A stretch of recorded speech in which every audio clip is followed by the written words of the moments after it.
This is Tribune Herakletes, my first faction unity champion. There is something special about this type of champions is the fact that check out their aura right there. It's not just a normal aura, it also has a bunch of other effects specific to champions from their faction. And also if you see some of their skills, it also has a lot of other advantages of using champions of the same faction with this faction unity champions. It's the first one I obtained. They are kind of hard to obtain because they're usually only available through a 10x, but now we're seeing more faction unity champions available in 15x events. So this is the first one I obtained, and it feels so bad that up till now I've not been able to build him, test him out, and use him in any content in Raid Shadow Legends. Why? Because maybe there are other crazy things that are happening, or because I just couldn't figure out how to use the champion or where to use him, because it felt like they relied on other champions from their faction in order to shine. But in this video, I'm going to be using him with or without champions from his faction. I'm not going to be meeting the requirements of using 3 champions from the same faction as he is in order to unlock the full advantages of this champion, but at the same time showcase what it can do for your teams if you can use those champions from his faction together with him. I know a lot of players, just maybe 1% of the player base of Raid, get these faction unity champions, but still I have to put out these video guides in case you find it in the future useful. Let me know in the comments. Also, if you find any variations or something that is better than my current build or guide right here, you can also let me know. So this is my champion spotlight for Tribune Herakletes, my first faction unity champion. Obviously, this is not one I have a lot of experience with. This is brand new to me, so bear with me as I go along with it. So he is from the Undead Hordes faction, and this type of champions were supposed to be better than your normal legendary champions because of the special advantages they get when you use the same faction champions with them, but they're kind of less than your mythical champions, right? They are not right at that top tier. There are some other legendaries that are even far more better than faction unity champions, but they have a lot of advantages and crazy surprises if you don't watch out for them when you face against faction unity champion. So the craziest surprise he might have in his entire skill set is the fact that when he's dead, he can still do things. From his skill that I understood the first time I checked him out when I obtained him, I felt like this champion, even when he's dead, can still do crazy things. Check out his A1, he places True Fear debuff on the target for 1 turn. This debuff cannot be resisted or blocked if this champion is dead. You see what I mean? While he's dead, there are still some activities that he will be doing in the enemy against the enemy. So if he's dead, this debuff cannot be resisted or blocked by so that means even if they have block debuff buff and he's dead and he goes in with his A1, he will always place True Fear on the enemy. So you most likely want this champion to be dead all the time in your team. But the problem is his damage is based on defense, which means it's going to be a little bit tanky or hard to kill. So how he's going to die when his damage is based on defense? Well, you can purposely build him squishy, I guess, but that's kind of, against his damage because more defense means more damage. This champion, if this champion is dead, also heals all allies by 20% of their max HP. It's not based on his max HP, unfortunately, but the True Fear that will always happen whenever he uses A1 is crazy. Now, let me go ahead and show you what pairs well with this A1 before I go to his other kit right here. Let me see right there. Where is it? He will always use his default skill. I'm trying to see the one that makes him always use that default skill. I think it's going to be the passive. Whenever this champion is dead, that's if he has 3 champions from the same faction as he is, the third ability right here. Whenever this champion is dead and an ally attacks an enemy, this champion will join that attack using their default skill. That's the part that is so special about him, that if you are able to have 3 champions from the same faction as he is, he can activate this passive that has no cooldown, which activates the A1 all the time. So if your other champions are going in with any of their skill, he will always join the attack even while dead.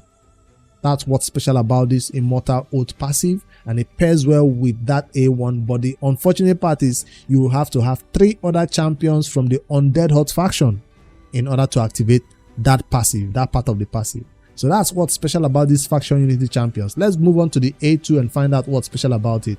This is the most damage dealing ability in my opinion. Even if it's a single target hit, I like the fact that it will ignore 100% of the target's defense. Now, when you see this 100% ignore defense, it means you really don't need Savage set or Lethal set, Merciless, all these sets that adds a little bit of ignore defense. You don't need it. He will always kill somebody on the enemy team with this skill. So that's something that is awesome. It's a single target hit, but if the target was killed, revives a random dead ally with 50% HP and 50% turn meter. If the target was killed and there are no dead allies, resets the cooldown of this skill, so he can use it again. He definitely can use it again right there if somebody is not dead on his team. So you most likely will be using this A2 more than any of his skill. It's not AoE, but it's enough to single target hit. This doesn't have to do with anything that says if he's dead or not. No, it depends on whether he has dead allies or not. If he has dead allies, he will revive random one. If he doesn't have dead allies, he will reset the cooldown of his skill and use it again the next turn. Alright, let's see the A3. I feel like I will enjoy that A2 more. Now, there are lots of single target damage dealers in raid, but I'm glad that this skill does not rely on him having other champions from the same faction as he is. I like the fact that this skill is just, it can be used in arena or in any other content normally without requiring any other Undead Hordes faction champions to be with him in the same team. Now let me go over to the A3 and see if it makes even more sense. This champion, this skill is called For Valdemar. Attacks all enemies, destroys the max HP of all enemies by 10%. Destroying enemy max HP is not the most useful thing in raid, but this one has to do with shield. It places a shield buff on this champion for 2 turns. The value of the shield is equal to the total amount of enemies destroyed max HP. So let's just say 40% shield. It's not based on his HP or defense, it's based on the amount of destroyed max HP after he hits them. So if he doesn't destroy any of their HP, shield is just going to be a little 2%, 5% shield, right? But if he destroys a lot of max HP, you're looking up to a 40% shield based on how many enemies he destroys their max HP, right? Or more.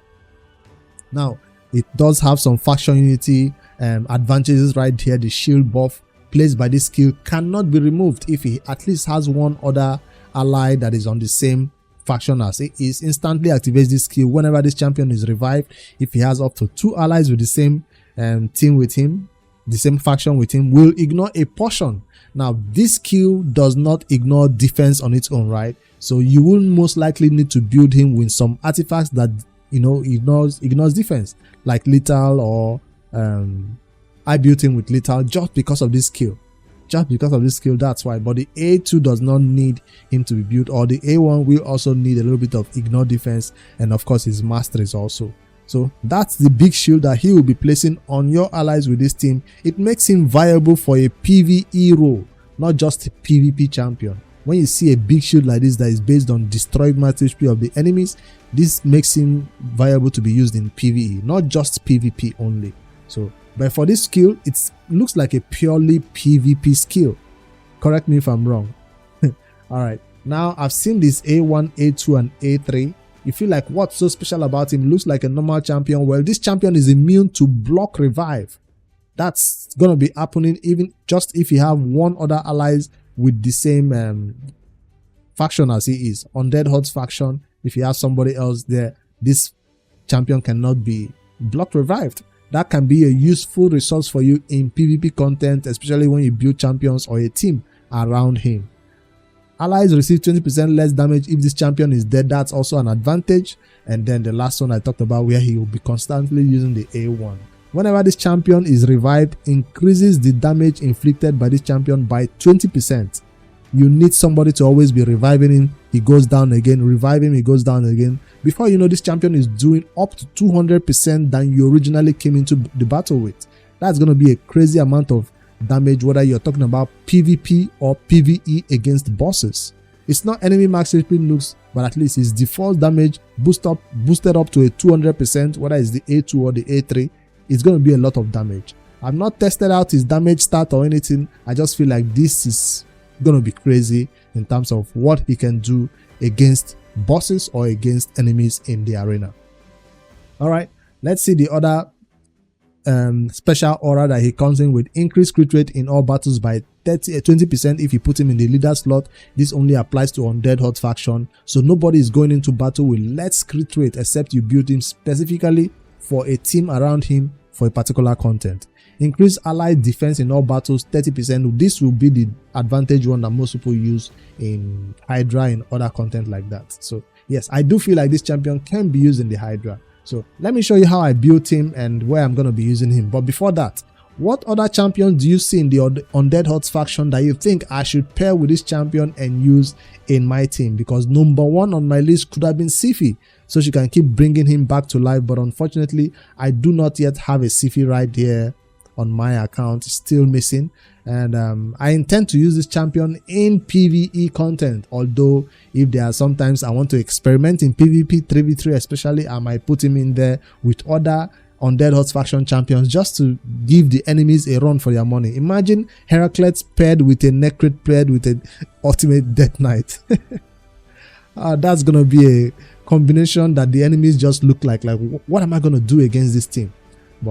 And then pair with a Fabian, of course. So I feel like there will be a team where we can just put together a bunch of tanky champions as he is and make the enemies kill him first, and then we can begin to enjoy all the advantages of him being dead while he's paired with other Undead Horde faction. I feel like I just said a team right there.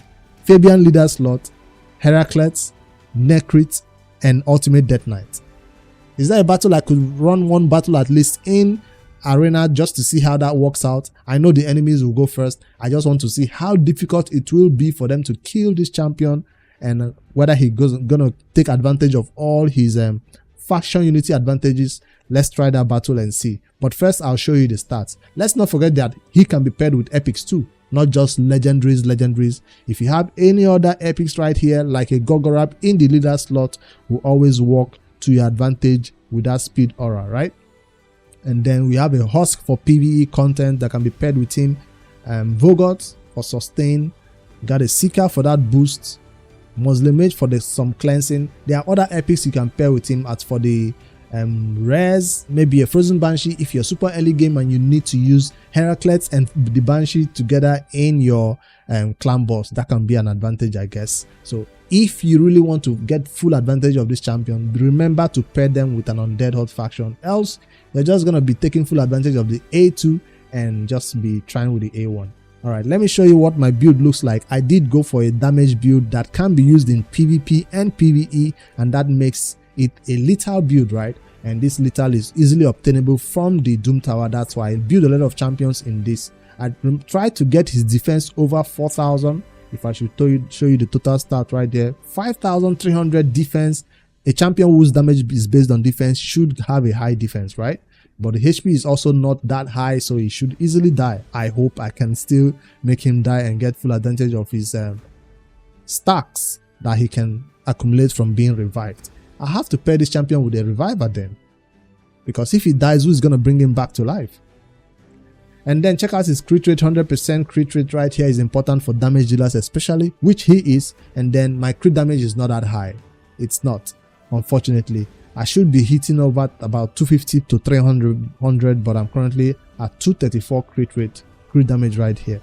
No accuracy is needed on this champion, obviously, because none of his kit requires him to place any debuff or anything, except the A1, which takes advantage if he's dead. It can land that fear without accuracy, cannot be resisted. So it's a very simple champion to build. That's why I found out. You just have to decide which artifact set you want to put on him, whether you want to go with no ignore defense, no ignore enemies defense sets, or you just want to go with full high speed, high damage type of sets. Initially, I had him in protection in other sets like that. Random set that made him go high and high defense. But for today's build, I wanted to go with the old school method of building damage dealers with savage or lethal sets. This is the classic way we build damage dealers, right?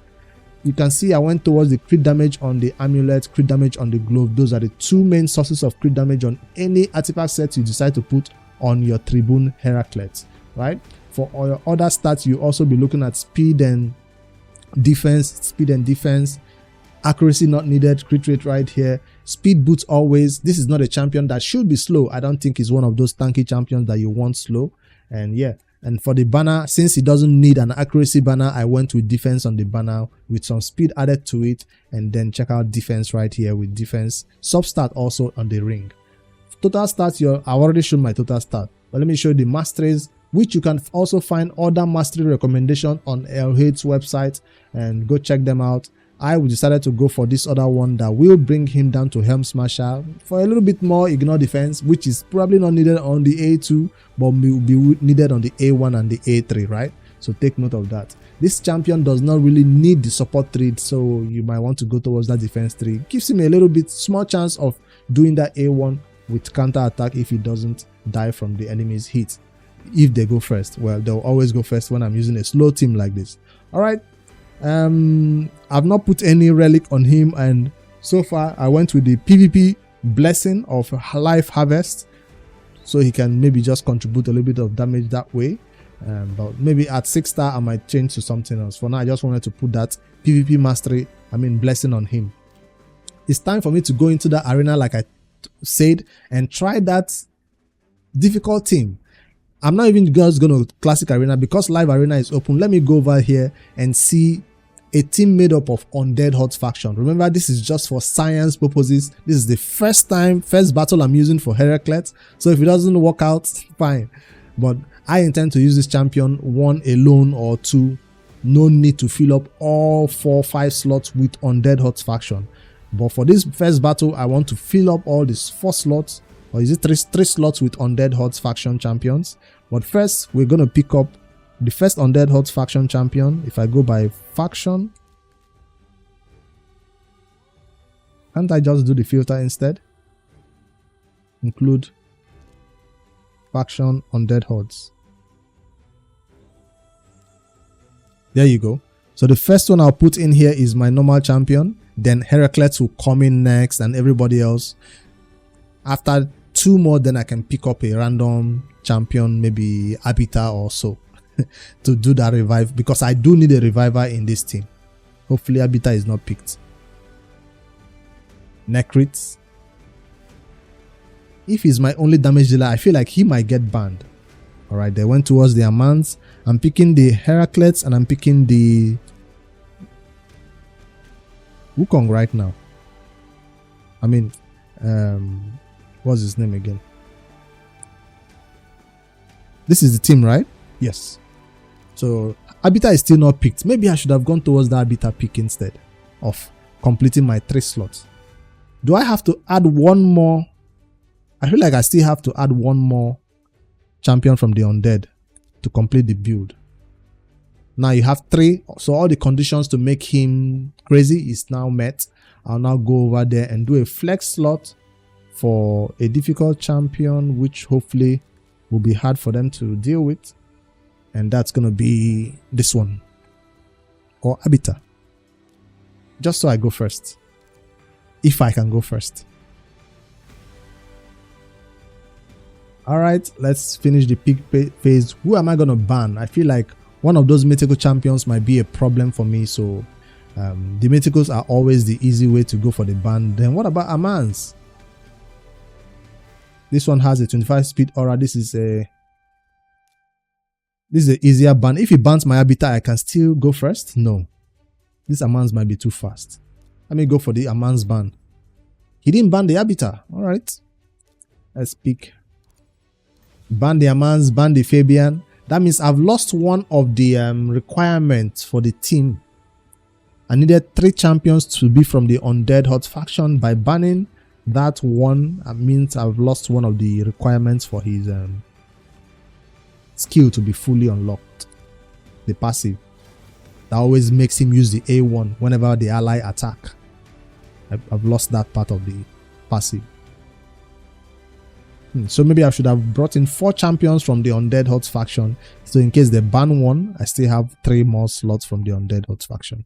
This is just for fun. This battle is for fun. I don't think I'm going to win this one. But I just wanted to see what it looks like to have this champion with his 3 other faction champions along with him. This is not realistic. Now, if I had a Sifi, this would be a little bit more, understandable to use with him.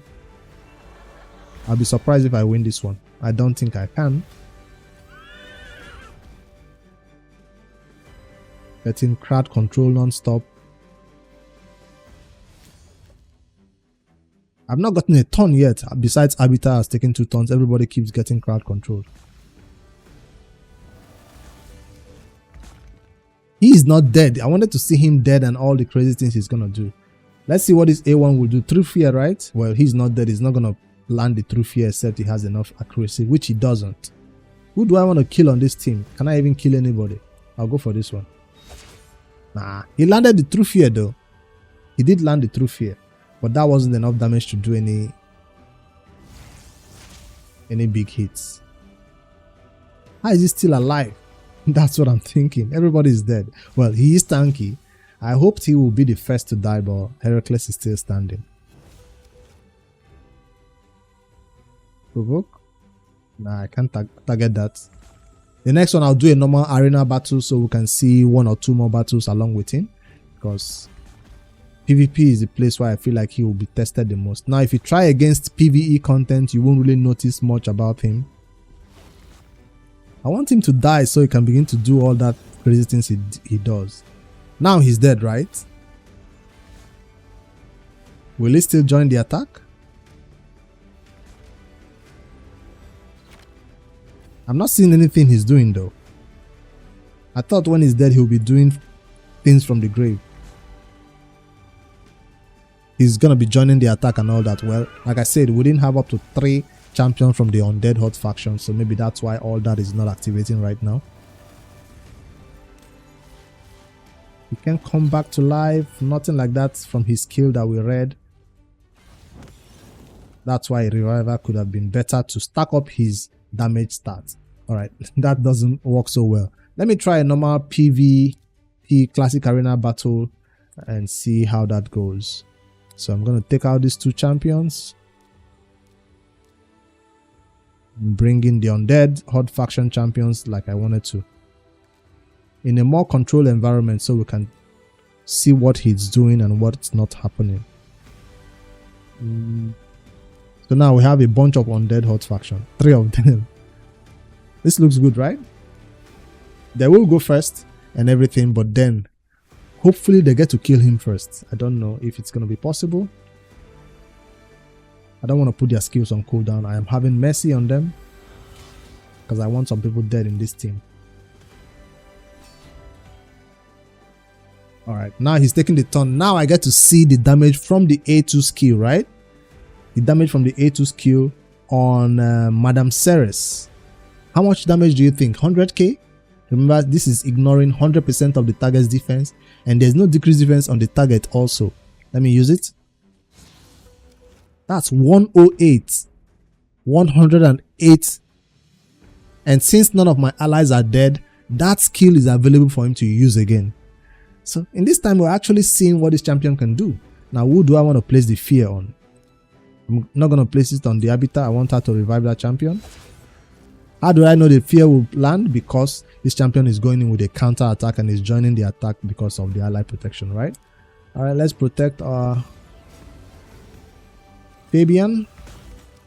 Remember, this champion cannot be block revived. So even Foley right here cannot block revive this champion because currently I've met the conditions for bringing 3 other champions from the same faction in this battle, which is cool. I'm still not going to use any of my skills except A1s. I really want to use this battle as an example. Fabian placed fear on the champion who just got revived. You can see the A2 is available again. So it's this A2 that I feel like most players will take full advantage of and enjoy, even if you don't have other champions from the same faction like I'm doing right now. I think Fabian will always pair well with him for any battle except he gets banned, right? Except you're fighting 3v3, I suggest you put Fabian along with him. Classic Arena, Fabian along with him. And so at least you can satisfy one of the requirements for having a faction from the champion from the Undead Horde faction with him. Now I've seen what the A2 can do. Can we see what the A3 can do? It will place shield, putting what do you call it now? HP what? Max HP. Destroy max HP on the enemies. Let's see how fat the shield will be. We already have shield on 2 champions. The other 2 don't have shield. Let's see how much shield it gives to the Necrit. Boom. I thought it's just going to land on the Necrit right now, based on the destroyed max HP. Or is it gonna happen the next turn when I use this kit? I don't have the time to wait till next turn though, because that skill is gone. It's not available right now. A1. A1. That skill will not be available. I wanted to see how far the shield will be. Okay, it's available in the next 1 turn. That's strange. I thought it's going to be on a 3-turn cooldown. Why is it on a 2-turn cooldown? Okay. Who do I nuke next? I don't want to nuke anybody. I just want to see what they're going to do. Fear. He didn't land it this time. Got resisted because it's not coming from when he's dead. A1. I'm playing with my food at this point. I just don't want to kill them too fast because I don't want to fight a second battle. This might be it. Damage there. Now, because of the ally protection from Necrates, we're not seeing full advantage of this champion dying and then doing things from beyond the grave. Maybe I should put him in a team where he's definitely gonna die, but that's gonna be for another day, I guess. Not today. Necrate is too strong to protect him. Now, let me see. Based on their destroyed max HP, Abita right there has a little bit of max HP destroyed. Demeter has a little bit of max HP destroyed. Let me place this. Attacks all enemies. Places shield buff on this champion for 2 turns. Oh, I thought he's going to place the shield on others. That's a very, very stingy guy then. He's placing shield just on himself? That's why I didn't see it happen. I thought he's going to place on Necrate or somebody based on the enemy's destroyed max HP. No, the shield just goes on only him. So let's take advantage of that and nuke this champion before he plays the block damage again. The skill has been reset. The A2 is what I enjoyed the most out of this champion, for sure. Kill him. Necrates will protect. Let me just end this battle right here. It has gone on for too long. But yeah, we got to see some of his skills. I didn't really get to take full advantage of the passive when that happens when he's dead in this battle. But here, I'll get to try out and test out this champion more as I go along. I just wanted to record this one and showcase my build, my first time impression of this champion, and see how I'm going to use it in my team. Definitely will be available to be used in some Cintranos or other content where Undead Hordes faction or legendaries are allowed. So take a look at that champion and others who you want to pair with him. If you also do not want to pair anybody with him, it's totally also fine to use your faction unity champion just as they are. Treat them as normal legendaries and forget about all their extra skills. But if you want to take full advantage of what they do, always build them in mind with other champions from the same faction so they can really shine, whether in PvE or PvP content. So that's what I think about Herakletes Tribune. Let me know in the comments what content you use this champion the most right now in Raid Shadow Legends. I'm going to try him out in more arena battles along with Fabian, if that's the only 2 conditions I meet, until one day when a Sifi comes around my way. For now, I'm going to try him out, and if any Cintrano stage comes up, I'm going to use him in that content also. Let me know what you think about this legendary champion, faction unity champion in Raid. So far, I have only 2 of them, and he's my first one I'm testing out and building. I'll see you guys in the next one. Don't forget to like and subscribe for more daily Raid Shadow Legends content. Later, guys.